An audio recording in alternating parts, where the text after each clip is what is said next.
Hi and welcome to NUFC Matters with me, Steve Wraith. This is a pre-recorded episode which I did with Ben Jacobs last week, taking your questions and also talking about the takeover, the departure of Steve Bruce and the potential new manager. And we are aware that potentially a new manager might be in place as this episode goes out, but it is half term. I've got to do something with the kids. Ben, how are you? I'm good. What I'm going to do is I'm going to say my understanding is the new Newcastle manager is X, and then I'm going to give you every single name shorter than 20 to 1, and you just edit in the correct answer and we were right. Well, to be honest, we never edit. We try not to edit these things. We'd rather have them as they are. And to be fair, there is a short list now, we're led to believe. Well, let's start with that. We'll start talking about it. Let's start with it. I mean, Steve Bruce is gone. First and foremost, there's two sides to the Steve Bruce story, I guess. And I guess I left the final word on the Stephen Holly show last week with the two journalists who played a pretty integral part in his time on Tyneside, Luke Edwards and Craig Hope. Luke Edwards, of course, had a good relationship with Steve Bruce. I think there's no doubt about that. And he got the exclusive in the Telegraph, the exclusive interview, which went live pretty much as soon as Steve's position at Newcastle was terminated, and gave an insight into how Bruce felt with the abuse that he'd faced, and always felt he was up against an impossible task. And then we had Craig Hope's take on it, which was that he had no sympathy for the guy. He was judged on his performances, which literally they just weren't good enough with the team, and as far as he was concerned, he didn't deserve any sympathy. Where do you stand on that? Well, based on what we know, I've got little sympathy for him when you judge the data that you're looking at. In other words, Newcastle United are winless this season. And regardless of what went on last season, regardless of two mid-table finishes, I think virtually every manager at a club of Newcastle United's size and ambition, even before the takeover, would have considered changing their manager if they got off to the start that they've done this season. So you can almost take the complexities out of it and say, if you just judge him on this season, then even if under Mike Ashley there was too much patience given towards him, it's time for a change. But my sympathy lies in two aspects.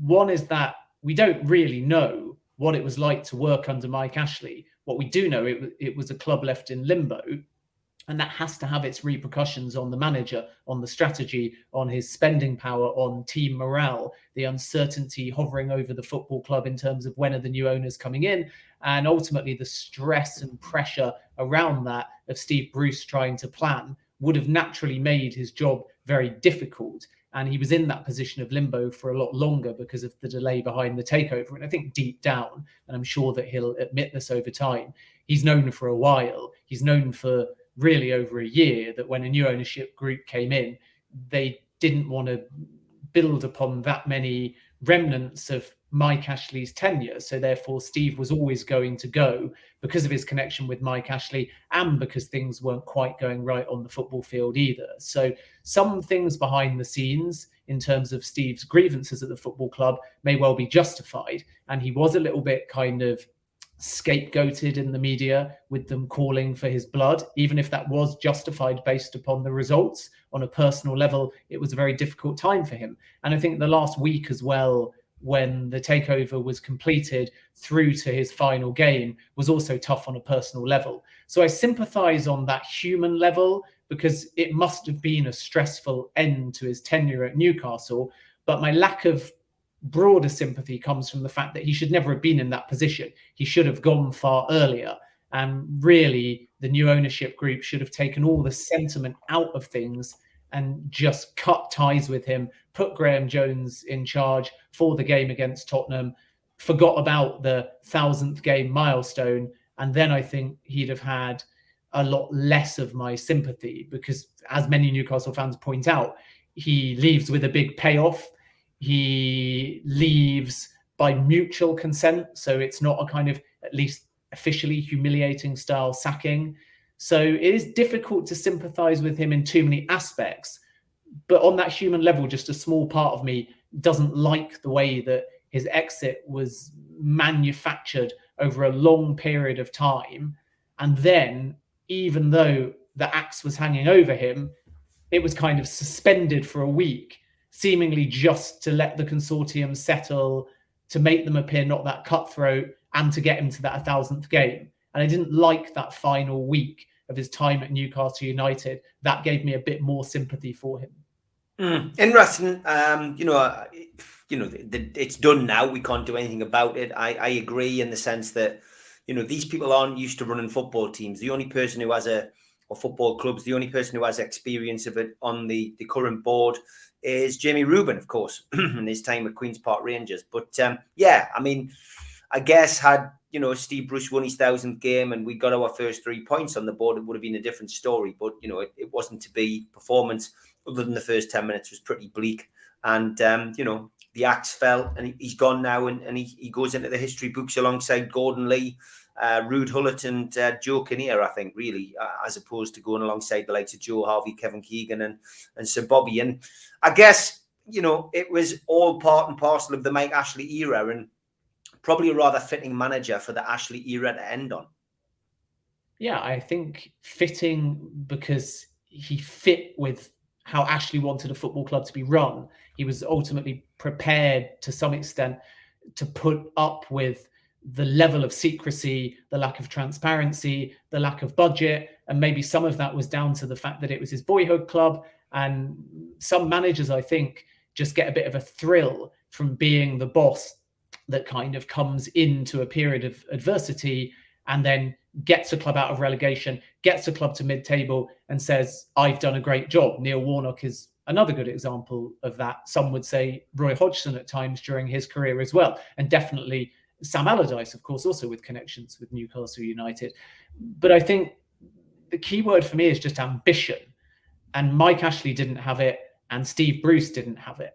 And when you don't have the ambition, you settle for this mediocrity. And then when you fall beneath the mediocrity into, in this case, a relegation battle, when you get back up to mediocrity, everyone praises you, which is why those that don't watch Newcastle United week in, week out, perhaps think that finishing in 13th and 12th is a good job, given Newcastle's circumstances, given Bruce's budget, given the pandemic. And that may be true in the sense of when you get so far into a hole, if you claw your way out of it like they did at the back end of last season, taking that run of the last 10 games or so in an isolated fashion, and annoyingly, particularly that big win over Leicester, when you only look at that, you say, great. But there was no rhyme or reason to it. There was no consistency to it. So when Leicester under Pearson went on a similar run and had their own great escape, that momentum, that belief, those foundations that he laid, part led to Leicester winning the Premier League under Claudio Ranieri. And there was no fluke in that. Something clicked in that team. They wanted to play together. They wanted to be united. Whereas every time Newcastle did something well under Bruce, it felt less about a strategic move to improvement, and it didn't feel that exciting and ambitious. It just felt like a massive sigh of relief because something had gone right once, but you knew after it something was just as likely to go wrong again. And that's not progress per se. That's just staving off the tide of relegation and doom and gloom. And when Ashley has left and now Bruce has left, that cloud of doom and gloom has gone, because I think fans can see, whatever happens in the short term, that there's a genuine ambition fueled or coupled with a limitless potential. And that's the difference. Steve Bruce was never going to escape the same connotations, the same conclusions, the same opinions that Mike Ashley catalyzed, because to some extent fans saw them as one and the same, which is a shame for Steve, because under this ownership group, in a hypothetical, if he was given free rein, who knows what he'd be able to do. But he's never going to be able to escape that kind of stigma that Mike Ashley almost placed upon him by employing him. And that's why I think the new ownership group have rightly and quickly decided to make a fresh start. Yeah, sadly, he painted a picture of, of abuse. I mean, we all suffer it. You do, I do. Social media. Steve Bruce isn't on Twitter, but of course, his family, Alex Bruce in particular, are on there. He painted a picture of that, and almost hard done by. But in the grand scheme of things, he got off, I felt, a little bit lightly. We did have COVID. There was no fans in the ground for a great period of time. So he did get a bit of a free rein there. He would have got a lot more stick-at-home games, I think, in the season before last, had there been supporters in. And in the grand scheme of things, like you said, right at the top of the programme, he got a big payout, and again, it's that old adage of, football managers get paid for failure, get well paid for failure. And, the estimated payoff of around about £3 million will certainly sweeten any abuse that he did suffer. And I'm not saying any of it is right. None of it is right. None of us should have to suffer any abuse, especially personal abuse, where cabbages and various other things he referred to are hurled around at just at the drop of a hat on social media. But it's the world, unfortunately, we live in, and until social media companies crack down on that, we're all going to put up with it. But I would take being called a cabbage to if I was going to get a £3 million payoff, Ben, I'm sure you would as well. If every time someone calls me Stephen Merchant, then I'm getting £1 million or something. Then that's exactly. Yeah, exactly. But it's look, it's in the past. And like I said, this is a pre-record, so we may be old news now. But let's look at the potentials for coming into St James's Park. Fonseca, at this time of doing this podcast, seems to be the favourite. Eddie Howe, led to believe that he's been knocking at the door of St James's Park. He may well have already been interviewed by the potential new owners. Who knows? Other names that have been thrown into the mix.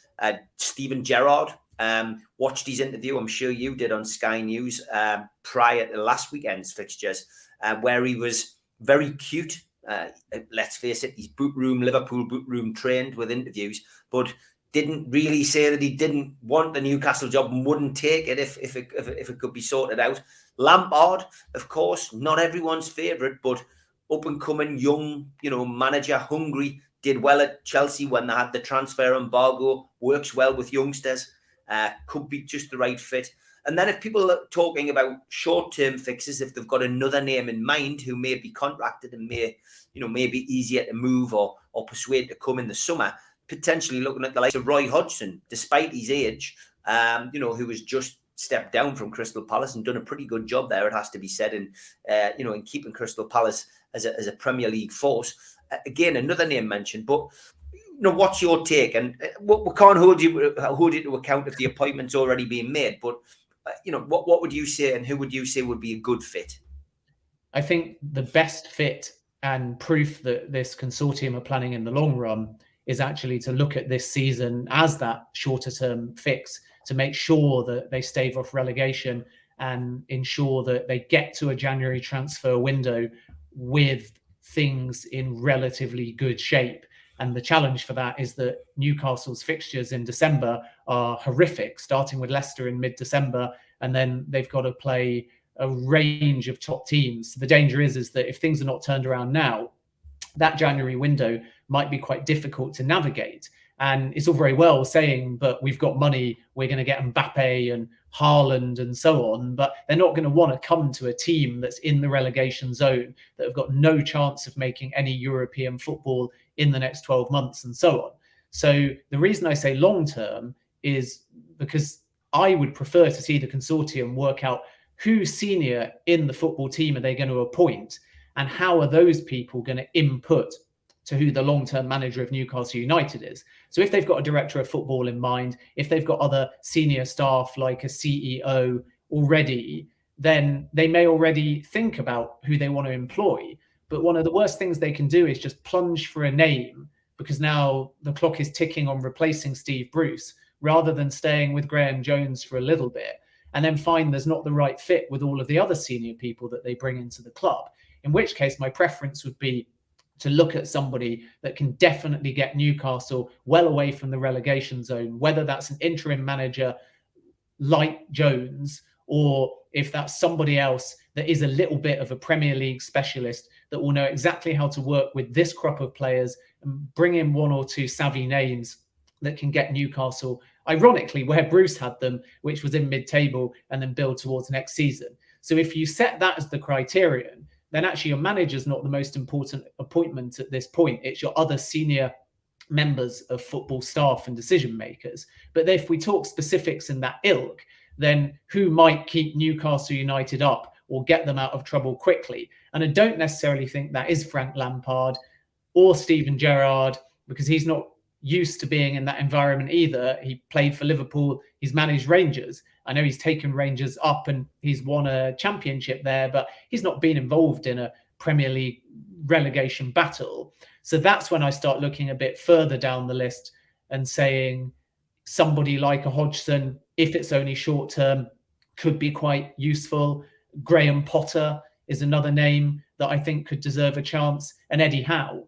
And of those names, I think Potter and Howe would be excellent. And Potter's the kind of person for me that can actually take Newcastle United out of trouble and then build, whereas Hodgson would only be short term for me. So if that's your kind of yardstick of let's think long term, let's make sure we've got all the right decision makers in place, the right structure in place, then let's see collaboratively who the long-term manager of Newcastle United is going to be, then you're actually just looking for one of those names that I've mentioned. And my preference would be Potter, but I can absolutely see Howe being the right fit as well. But if we're just looking at names and forgetting about that backroom staff and those senior executives and decision makers that might take a little bit longer to become available and get, then I think Fonseca is the best fit for Newcastle. And the reason for that is because a lot of people might not realize I was at Roma for 6 months as well, working as a consultant and across their digital spaces, and Fonseca was there. So day on day, I've seen a lot of Roma training sessions. I've seen how he operates behind the field. I know that he's got excellent man management, and more than that as well, he's a bit like Brendan Rodgers at Leicester. He makes sure he knows everybody's name. He makes sure that he has that same relationship with his star player as the cleaner or the chef or a security guard at the training center or on a match day. And that personal nature and that bond with the players is going to be really important.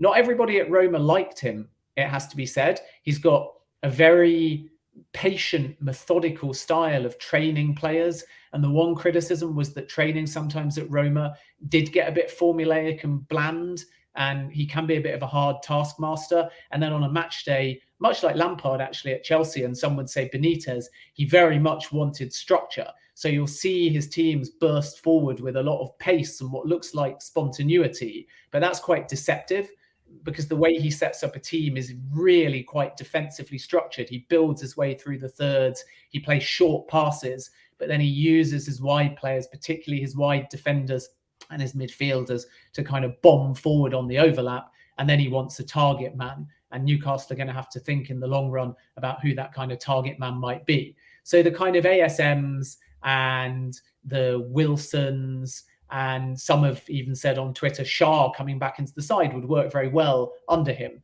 But my one kind of concern is he exactly the right fit tactically and for this current dressing room? And the answer is only a maybe there. But where he becomes a right fit is he will play the style of football that Newcastle want in the long run.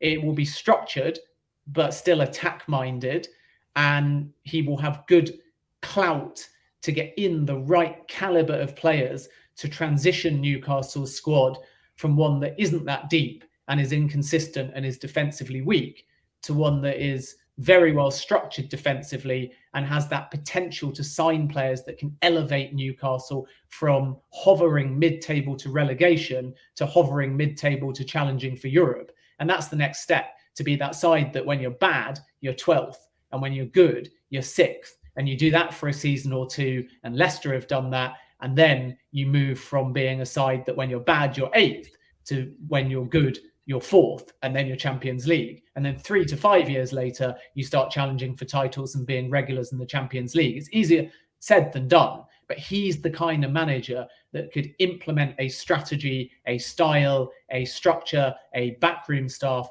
and bring in the right signings, I believe, to do that. So he would be my number one long-term choice. But if you just put him in right now and said, keep Newcastle United up, the irony is an Eddie Howe, a Graham Potter, a Roy Hodgson would be much better because they've obviously got the Premier League knowledge and they've been there before. Yeah, I think Fonseca would be a good fit. I didn't know that you'd worked at Roma doing that. So that is interesting to have that kind of knowledge. And of course, if he is appointed, then, we'll get you back on and have a chat about that. We did ask a lot of people for questions for you, Ben, and we did have a bit of a laugh with people on Twitter. People were saying, well, you'll only need 3 questions because Ben does go on a bit with his answers. But Big P got in first, so we'll give him the honour of a question. He says, should we as supporters be cautious? It was positive when Mike Ashley bought us. The noises coming out of the club via journalists close to the new owner suggest modest transfer budgets. Feels like we should expect organic growth, not a Man City, like the national press suggest. I feel like we are an investment for an investment fund, which has been pitched as an investment by Staveley, not a vanity project of an oil state. I hope I'm wrong, but I expect it to be better than Ashley, but certainly not what the gossip columns are implying. What's your take on that? Oh, Ben, keep your answers short and then chuck me the most complicated 5-part question imaginable, touching upon it wasn't me. Morality, oil. I mean, I'm just going to flip it on you first. I do have an answer for this, but you're the fan. Yeah. Are you cautious? Am I cautious? I think after the euphoria of seeing Ashley leave, I am more cautious because I certainly was one of those supporters who celebrated at Mike Ashley coming in. I fell for it hook, line and sinker. And I read that article in United magazine, which I've referred to on many interviews. It used to be the club publication where Mike Ashley more or less told us what the next 14 years had in store for us. And there was one little paragraph, Ben, where he said, I have bought Newcastle United to promote my sports brand globally. That was the line. He told us what he was going to do 14 years ago, and that's all he's done. He didn't say, I bought Newcastle United to win trophies. I bought Newcastle United to challenge in the Champions League and to have European football. He bought it to promote his business, and that's what he's done. So we shouldn't have been surprised. So am I cautious? Yes, I would say I am, because everything that glitters isn't gold. And ultimately, although I'm over the moon that these owners have come in, I think it only pays to be cautious. And I think that the words that we heard them utter on camera, the very first words we heard Mia, Dad and Amanda say was, it's going to take time. So I would say, yes, be cautious, but also be happy, because these people will invest in the right areas and they'll certainly give us a lot more to spend in the transfer window than Mike Ashley ever did.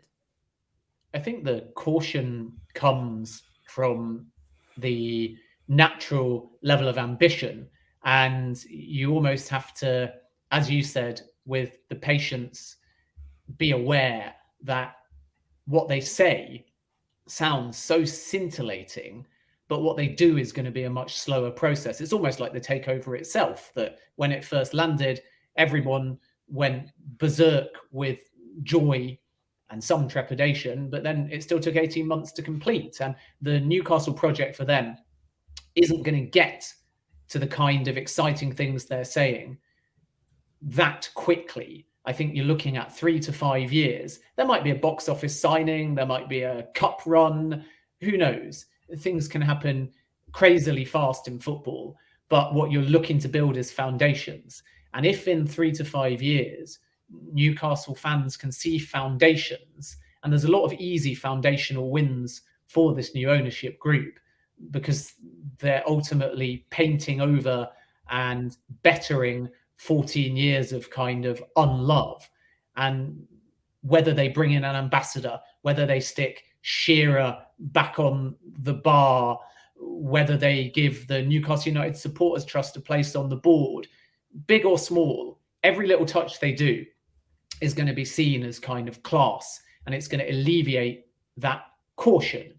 So even in the last week, at the time of speaking, we've seen probably upwards of 5 Newcastle statements, which is 5 more than in the last 14 years. And that's partially a way of alleviating caution. So that helps. But another word, along with patience, is kind of authenticity.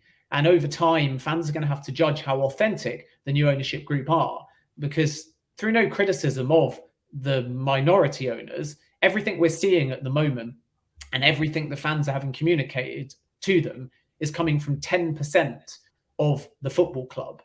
And really, the only way that we can truly alleviate the caution is by hearing more from the 80%.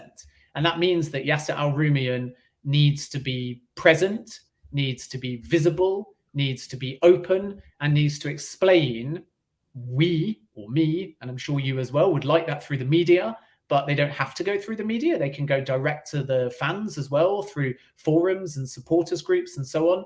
But the second part of the question was about this oil state and sports washing and all the things we've kind of spoken about in the backdrop to the takeover being completed. And there's definitely caution there, because PIF, in other words, the 80% majority owner of Newcastle and the ones with most of the money, I say most because the Rubin brothers have got lots of money too, but the vast majority of money being injected into the club will come through PIF. And if that ownership group isn't as open, isn't as transparent, uses the minority owners to be the visible presence, isn't seen at St James's Park, doesn't explain what they're hoping to gain away from football, that's when alarm bells start ringing.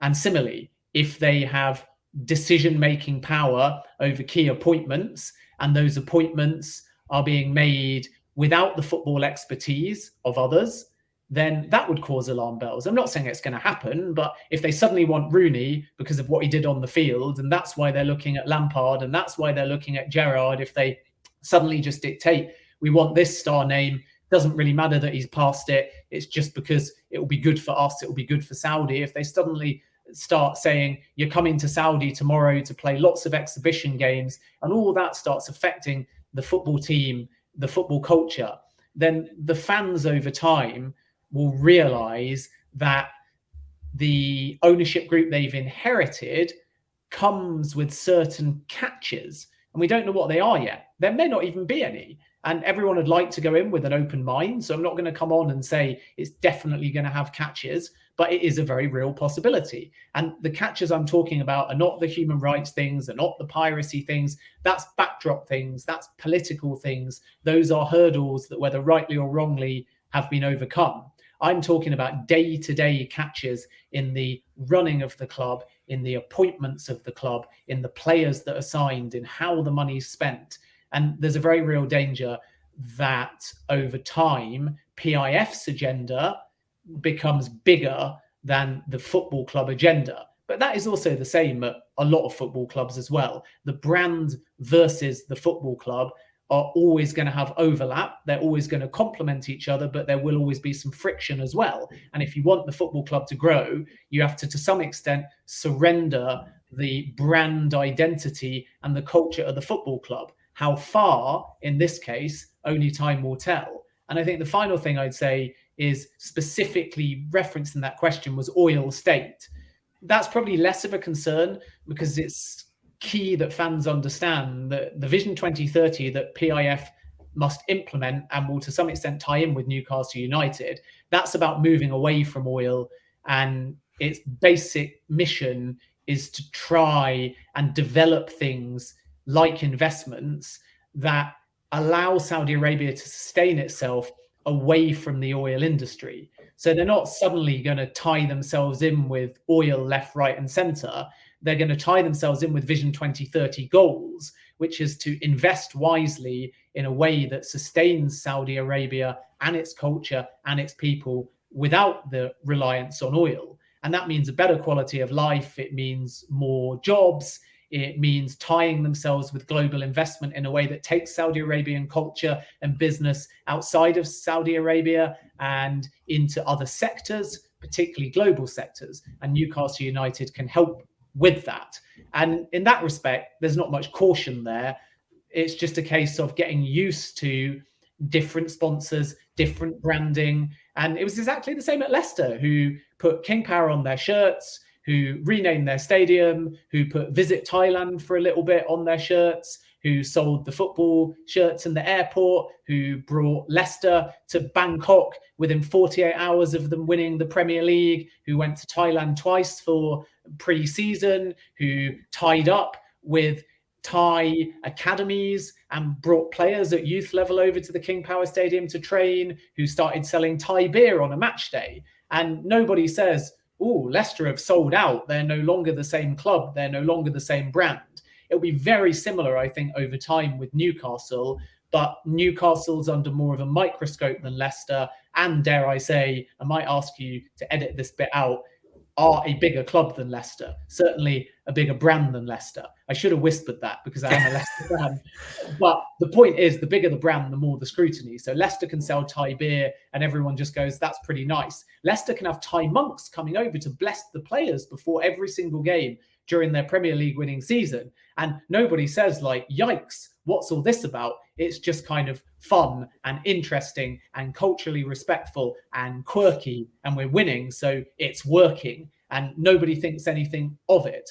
But if Newcastle did something similar, there may be more outrage and scrutiny because, again, he whispers, it's a bigger football club. So there's an element of caution for sure. And I think I've answered that as concisely as I can, despite the fact that's quite a long answer, but you chucked me a very difficult question to kick things off. Great question. And we did get plenty of them. And it's only an hour-long program. But look, I do enjoy it. And you do when you answer, Ben, you always tend to cover more than one of the questions anyway. So it's always good. Big shout out to our sponsors. As always, Spider VPN. Google Spider VPN. They come up at the top of your search list. They can protect your computer, protect your passwords, protect your photographs. They are the boys to trust. And skipsandbins.com. Telephone 0800 25 45 25 3. Email inquiries at skipsandbins.com. Website www.skipsandbins.com. Easy contract, free and pay-as-you-go waste collection. Also, thanks to L&G Family Funeral Directors 01913897245 and at qtechshop.co.uk, the makers of pool tables and snooker tables in Walls and Newcastle, and a Jab Signature for producing all of our flyers. If you want to subscribe to the channel, please hit the Newcastle Legends logo in the bottom right-hand corner, and that is it. You subscribe for free, 7 shows a week. As always, hit the thumb up to like the video, click share to share to your other social media, and drop into the comments to speak to like-minded Newcastle fans. We're also available as a podcast on iTunes, Spotify, Podbean, and other podcast providers. Some big events coming up this week, starting with Gavin Peacock, 29th of October at the Tyneside Irish Centre. Tickets are £15. Gavin will be launching his book officially in Newcastle at that event. Our belated Christmas party, which of course, Ben, you're more than welcome to travel to Newcastle too and come and have a free drink on us, November the 19th, which is 7 p.m. at the Tyneside Irish Centre. Tickets £12. All proceeds from that event are going to the food bank. Over 125 tickets sold already for that. And the Tyneside Irish Centre again, an evening with Peter Beardsley, 26th of November. And tickets for all 3 events are available from newcastlelegends.com. Just click shop. And the tickets for the Beardsley event are £15. And a one coming up this week on Thursday, tomorrow night, as the show goes out on Wednesday. A night with Rob Lee, which is in Whitley Bay. You can get your last-minute tickets from www.laurelswhitley.co.uk. And another food bank event at the Bobix Bar in Jesmond. Bobix.com. Again, all proceeds going to the food bank. Join me and Supermac as we will be talking and taking your questions about Newcastle United. You can always donate to the food bank from NUFC fans, foodbank.co.uk. And that is through the virtual match day bucket, 365 days a year. You can put money into that. Well worth popping your well-earned cash into there and supporting a good cause. Don't forget as well, we have got a pair of signed Peter Beardsley custom-made trainers in your size from I Am The Renovation. And again, that is the food bank raffle. NUFC fans, foodbank.co.uk. Tickets are £1 each to win a pair of signed, custom-made Peter Beardsley trainers. And you've got the McEwen's Lager shirt on the side there and Peter Beardsley's name, the Premier League badge on the back. Well worth getting involved in that if you just want to donate some money to the food bank and possibly win yourself a nice pair of sneaks. And on to the next question. We will go with Clarko. He says, if the sponsorship ban is made permanent, is there ways that the new owners can get around this so they can still maximize sponsorship revenue the best way that they can? So the sponsorship ban won't be made permanent. That's an impossible scenario. And the temporary ban has only been agreed by the clubs so they can find a solution, which in all likelihood will be a rule change of sorts or an agreement between the clubs. If beyond the month there was any longer term extension that actually blocked related party trades, then that would be illegal. And the other clubs wouldn't be re-voting for that because they're tying their own hands as far as business is concerned. So it's not a concern at all. And the initial ban, although provoked by the Newcastle takeover quite clearly, and although very confrontational by 18 of the 20 Premier League clubs, is really more about putting on the agenda a better way of regulating what are called RPTs, related party trade, so that when deals are brokered in that particular area, there's what's called fair market value. And what's going to happen over the course of the next month is the block on any deals will force all of the clubs, including the 18 that voted for it, to find a solution here. Otherwise, as I say, at the end of that month, they're not going to be able to do any business in this particular area. But there's nothing that requires Newcastle or any other club to try and get around the block. Firstly, because as I say, it won't last forever. I don't think it will last any longer than the current month. But secondly, because there's nothing wrong with related party trade. The only question is it being declared and is it being regulated as far as its fair market value is concerned? So at the moment, under financial fair play, if it is declared, and a lot of people have asked me about, say, King Power and Leicester, and again, that's legal, it is deemed fair market value, and it's declared. So if Newcastle United do a piece of commercial business that falls under a related party trade, if they declare it, there's really not a problem. And then UEFA have every right to investigate that under financial fair play if they so wish, or if they suspect that it's being used to try and get around the current rules in financial fair play. The challenge is financial fair play is changing, it's effectively dying, and the pandemic has left windows for clubs to ultimately find loopholes to get around its current rules. But that's a whole other debate. But I think not every fan has understood that related party trade is not rule breaking.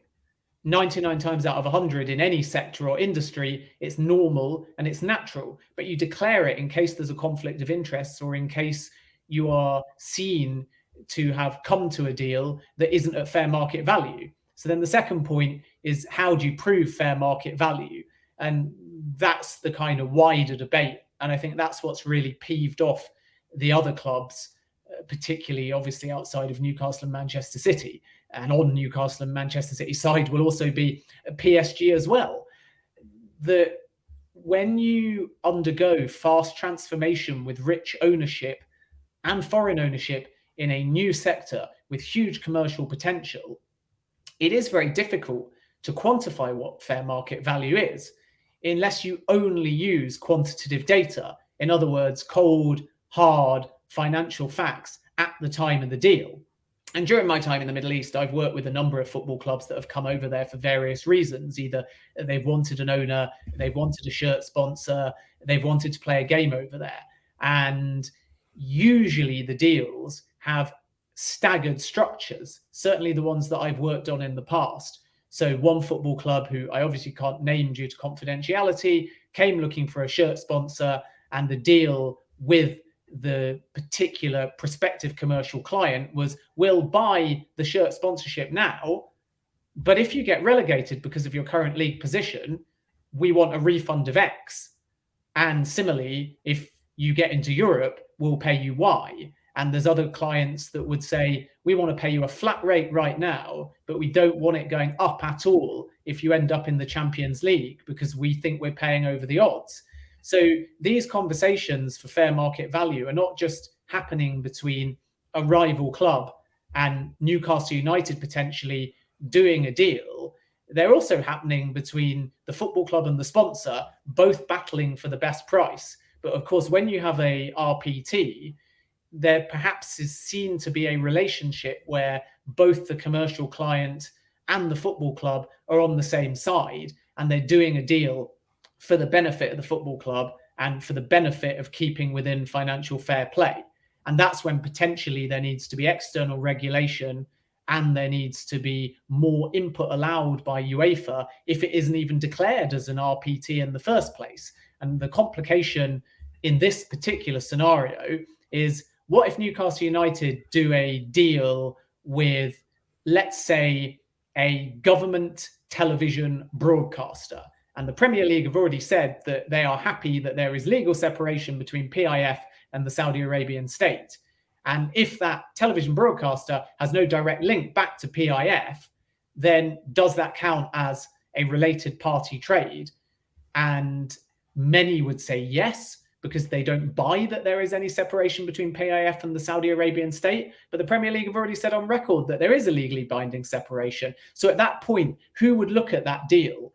Who would investigate the relationship? Because there will be crossover in personnel, as we find at PIF with Mohammed bin Salman on PIF's board and their ultimate decision maker. So these kind of conversations could happen down the line, but who's dissecting them? Who's regulating them? And I think the club's point at the moment is just that they fear Newcastle and Manchester City can find someone in their region that they know and bank upon the fact that in Newcastle's case, it's a new takeover. So there's going to be interest in Saudi Arabia, and everyone knows they're rich and everyone knows the football team are likely to improve. So how much in a deal today with them in the relegation zone can you forget about now and base upon where you think the club might be in 5 years, 10 years, 15 years? Or how much can you just decide to pay now because you're glad that the football club have an affinity with Saudi Arabia in your region? So that has market value. Bean's license being restored adds market value to any commercial deal because Newcastle United can now be seen legally within the Middle East and North Africa, including in Saudi Arabia, and a sponsor from Saudi Arabia will obviously get better value if they're on the front of the shirt if Newcastle are legally available to watch within Saudi Arabia. So, you know, you can argue there's so many different ways, and that's the challenge, defining what fair market value is. But the short answer to the question is that there's nothing to worry about with the block. And I don't see the Premier League or its clubs coming to an easy solution on how to definitively define what fair market value is. That's something that UEFA should be leading on when financial fair play post-pandemic is redefined. And the simplest way is for all the clubs to agree and the Premier League to agree and UEFA to lead on this to get European unity and buy-in for everybody to say, in this case, let's let an independent regulator deal with it. And if that happens, it would take time and Newcastle United would have nothing to worry about. But we shouldn't be in a scenario where Newcastle's rival clubs, straight off the back of a takeover, are challenging hypothetical commercial deals that haven't yet been made. Because to me, that just seems confrontational and counterproductive. Okay. Darren Tannick says, do you believe that we treated Steve Bruce unfairly? And when he says we, he means the supporters. It's a good question. And I think we touched upon it right at the beginning of the show. Would the Newcastle United fan base have treated Steve Bruce the same way if there was no takeover on the table? And the answer is probably no. However, the caveat is if there was no takeover, Mike Ashley probably would have treated Steve Bruce a lot differently as well. My understanding is that Steve Bruce's payoff is so big because Mike Ashley basically gave him a kind of rolling 3-year contract, which means that every day Steve Bruce woke up, he had the same amount of time left on his contract, which means that his payoff was always going to be huge. And I believe he did that because he felt that he wouldn't ever be paying that bill. And he was right, because it's the consortium that are having to come in and find another 8 million. to get rid of a manager that really Mike Ashley should have got rid of, and as I say, would have got rid of, in my opinion, if he either didn't want to sell the club or he didn't have any willing buyer, because he would have known that he would have had to act at that point. So I think like the fan distaste for Steve Bruce is fair in the sense that the way the team played, some of the tactical decisions and the substitutions wasn't entertaining. It wasn't logical at times. There was no structure. There was no plan. There was no balance to the team. But he did ultimately get you mid-table finishes and finish last season strongly and get you out of a dire relegation straight under difficult circumstances. And as somebody that grew up, I know some fans dispute this, but as someone that said on record he grew up supporting Newcastle as his boyhood club, I feel like he deserved respect. And that respect also comes from the fact that, you know, he's managed 1,000 games. So I think that fans jumped on the bandwagon, and the initial reason why they reacted was fair. And the longer he stayed at the club, the more antagonized they got by his presence. But I think what was unfair was when, if he did something right, it was Graham Jones. And if he did something wrong, it was Steve Bruce. And if he did something right, it was Fluke. And if he did something wrong, he was destroying the club as part of Mike Ashley and the turmoil and the doom and gloom. And I think all of that was kind of too broad and too stereotypical and too generic, because at heart, as we've seen from the player reaction when he left by, in inverted commas, mutual consent, there were a lot of people that liked him at the club. There were a lot of people that respected him at the club. So I think fans that have attacked Steve Bruce, but done so protecting his dignity, have acted in a fair way, because he did stay at the club for too long. But I think fans that have turned it personal or brushstroke Steve Bruce with criticisms that are too broad and are more Ashley-centric, I think have treated him a little bit harshly. And unfortunately, because of how toxic the Newcastle social media became between when we learnt about the takeover and when it was finally completed, I think too much of that toxicity was used directly against Bruce. And that aspect of criticism towards Bruce, which, as I say, was personal, not professional, I think was unfair, and I certainly don't condone. Yeah, I guess, I mean, the big problem he had was, and this, the same applied to Kenny Dalglish, Ben, I've mentioned it on the show before, is that Kenny Dalglish had the unfortunate position of following Kevin Keegan into the hot seat at St James's Park. And he was on a hiding to nothing because he was always going to be judged by the previous incumbent's success, albeit success was only qualifying for Europe, finishing second, not having any success in any cups, not winning a trophy. But he was always judged by that. And the fact that Keegan played such attacking football, and doesn't matter if the other team scores 3, we score 4. When Dalglish came in and went for his tried and tested, we'll win 1-0 and Shearer'll score kind of football, it was never going to work. And then, unfortunately for Dalglish, he lost Keegan at that pre-season friendly against Everton with that cruciate ligament, and he ended up with Ferdinand going to Spurs, which was the right thing to do, but with hindsight, not knowing that Ferdinand was going to go to Spurs anyway and Alan was going to get injured. He was left with John Dahl Thomason up front and then had to rely on pulling in favours and bringing Rush and Barnes in. He was never going to work. And that was the same for Bruce. He came in at a time when the club was toxic. Ashley said he wanted to sell. Nobody wanted to come and manage the team because of the uncertainty. 11 people had said no. Charlie brought Bruce in because Bruce had contacted him and said, I want to come in. And he was always going to be on a hiding to nothing because he was following for Benitez in, and Rafa was a fan's favourite. And ultimately, that was the straw that broke the camel's back, as well as when he went to Sunderland, front page of the Journal, regardless of whether he doesn't write the headlines, but he did say it, he didn't ever want to manage Newcastle. And that was always going to be a problem. And put it in perspective, though, there's the figures. And that tells you the story. And 90 points, 23 wins for Bruce, 24 wins for Rafa, 84 goals scored for Bruce, 81 for Rafa. Goals conceded, a lot more for Bruce, it has to be said. In the grand scheme of things, it is a lot more. Possession, 38% for Bruce, 40% for Benitez. I mean, I know a lot of people don't like stats, but those kind of stats tell you, ultimately there wasn't much difference between them. But the one difference there was that Bruce did get a bit more money to spend. And I ultimately, again, think that's down to Mike Ashley, because he was the one who stuck his fingers up at Rafa when he left.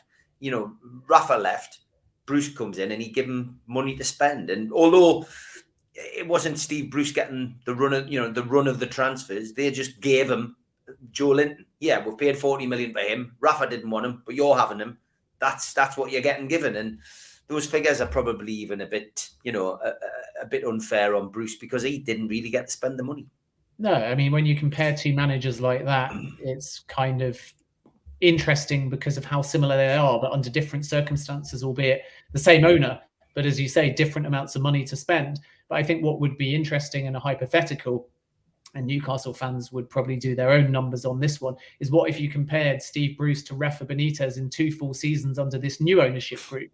Then how similar would their stats be? And that's where I'm sure Newcastle fans would say, well, Bruce's would stay the same and Benitez's would triple or whatever. And they might be absolutely right. But, I think looking back, nothing under Ashley has really worked for Newcastle, whereas before Ashley came into Newcastle United, I think only Manchester United had been relegated less or something was the stat. Yeah. So it shows you what a big club they were before he came in.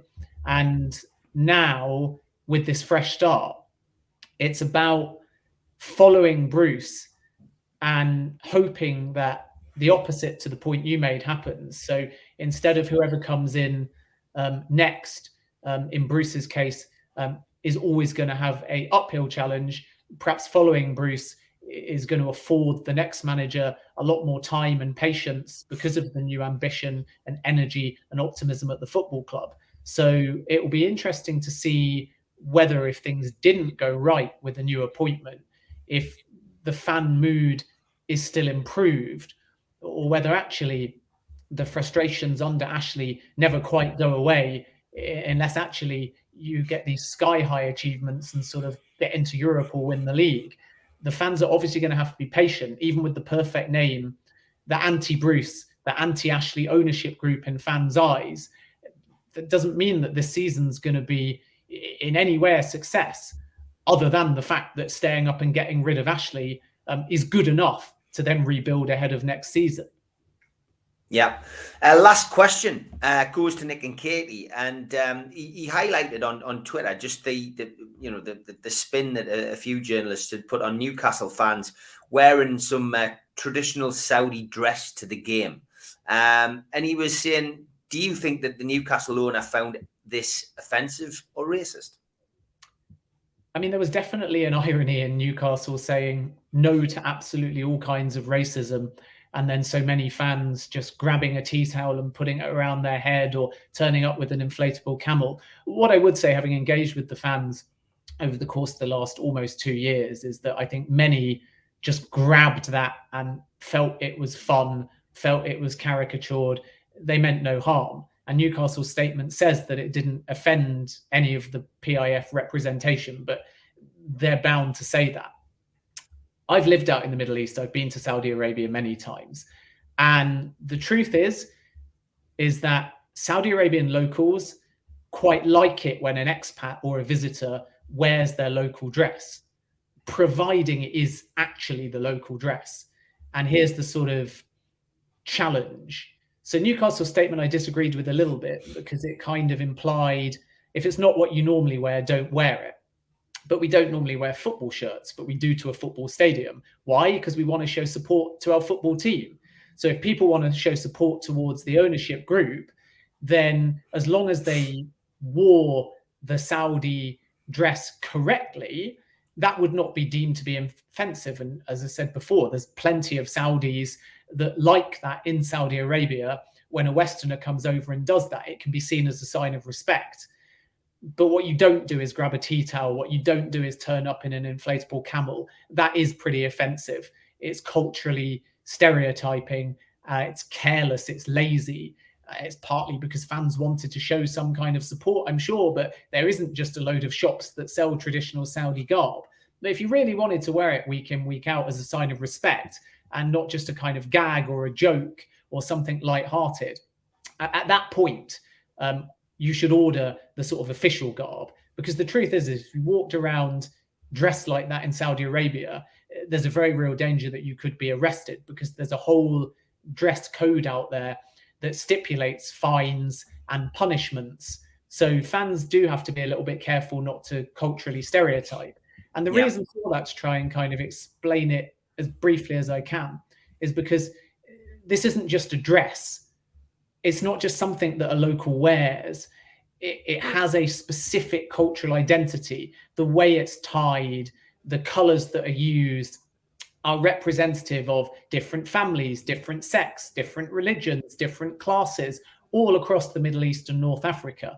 And you and me might not notice the difference looking at it with the kind of naked eye, but the colors that are used, the patterns that are used, they're all potentially family crests. And to a Saudi Arabian walking around, they can learn from the different aspects of the dress, the place you're from, the family you're from, potentially your level of affluence. And similarly, if other people from the Middle East are wearing it, they can tell the difference between someone from the UAE, someone from Saudi Arabia, and so on. And it's important, therefore, to understand that this isn't just a kind of white keffiyeh, that if you've got a tea towel, you can turn black and white, or if you're a Sunderland fan, red and white. It's much more intricate than that. And as I say, different tribes, countries, neighborhoods all have their different colors of the so-called keffiyeh, as it's known in Saudi Arabia. And the headwear can be what's called a kalansuwa, a turban, an imama, or the more common name or type is the keffiyeh. So what a fan might be doing inadvertently, particularly to a more conservative Saudi, is just grabbing their tea towel and imitating the look. And that is offensive, and it is culturally stereotyping it, even if they don't mean to.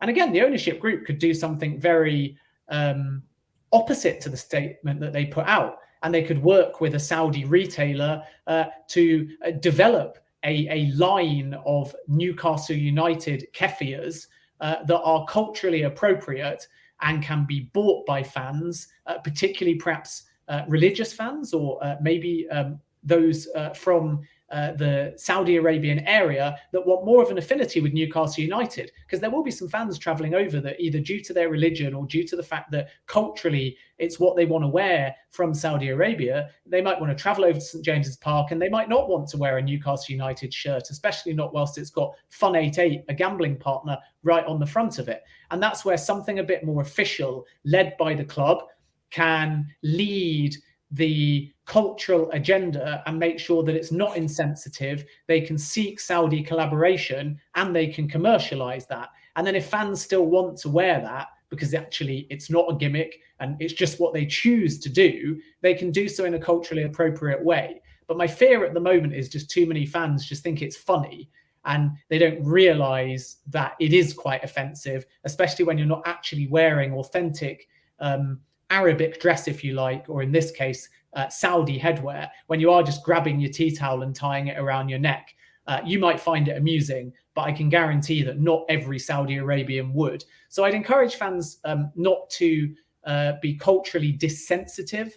And if they do genuinely still feel compelled to wear it, to realize that there's plenty in Saudi Arabia that will see that as a sign of respect, but providing you wear it properly and in a authentic manner.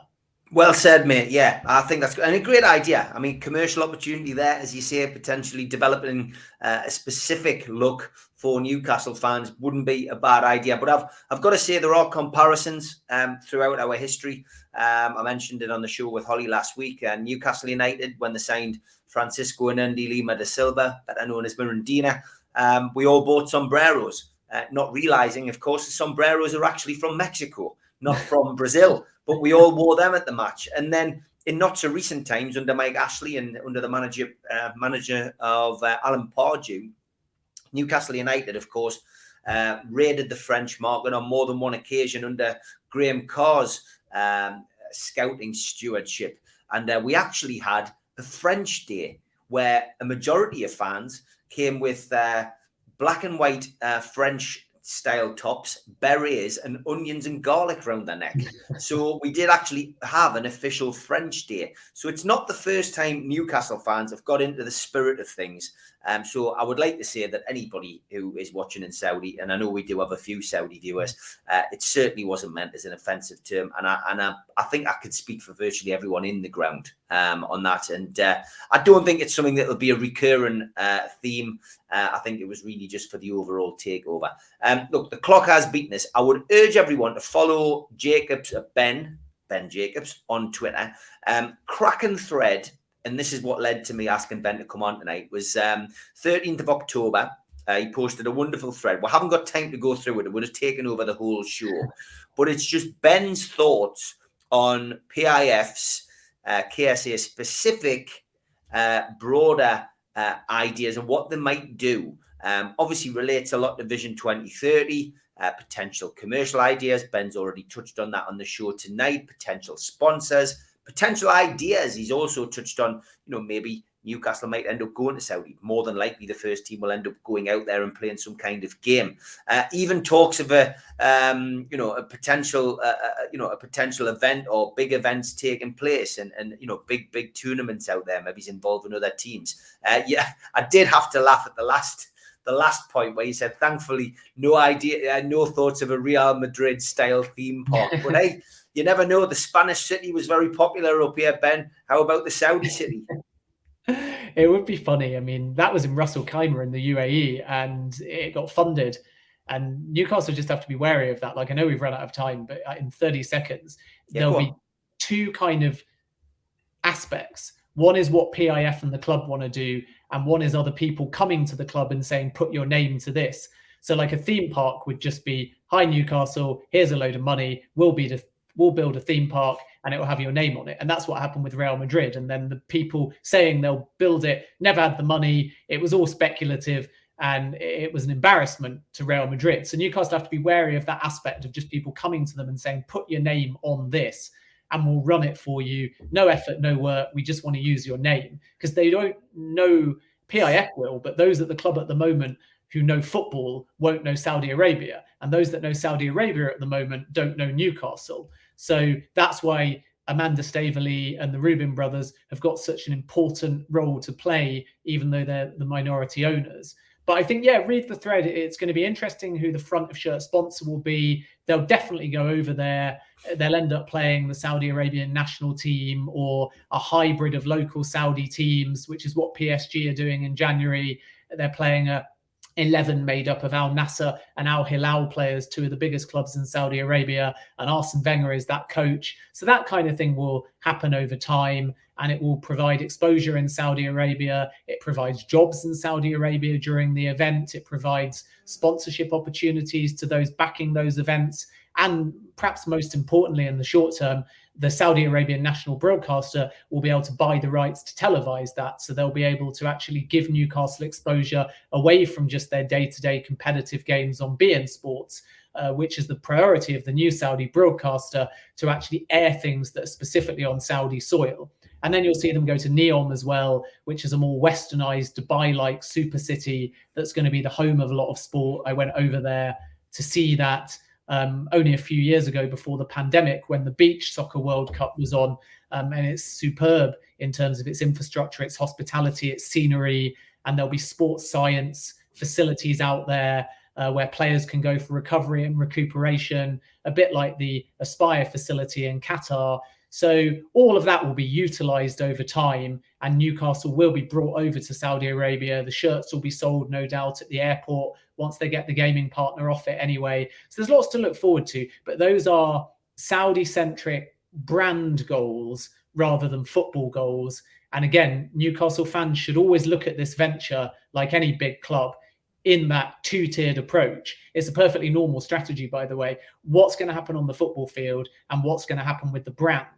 And the football is less controllable, but at least you know the end goal. Everyone wants the same thing: winning a title, winning a cup, getting into the Champions League, winning the Champions League. But the brand is where there'll be a bit more friction, because you're ownership group might want different things with the brand. Fans might want different things with the brand. PAF might want different things with the brand. So that's probably the thing that's going to cause the most contention, but it's also going to be one of the most ambitious brand strategies we've ever seen in football, which will commercially benefit Newcastle, which will obviously have a knock-on effect on the football field. So it's going to be interesting to see what happens with all of that. Read the thread, and seeing as we've run out of time, happy to answer any questions via Twitter, where thankfully for those listening, I've only got a limited amount of characters. Yeah, I'm looking forward to having you back on again. And of course, I think we'll probably target Sunday, the 12th of December, because Newcastle play Leicester away now, live on Sky. So I think we'll get you on that weekend to get your prediction, mate. It should be good. I'll look forward to it, as long as it's not a repeat of last time they came to the King Power. Yeah, we might have got our mojo, might have got a new manager by then. But Ben, as always, absolute pleasure speaking to you, mate. Take care and speak to you soon. Great stuff, Steve. Talk soon. Cheers.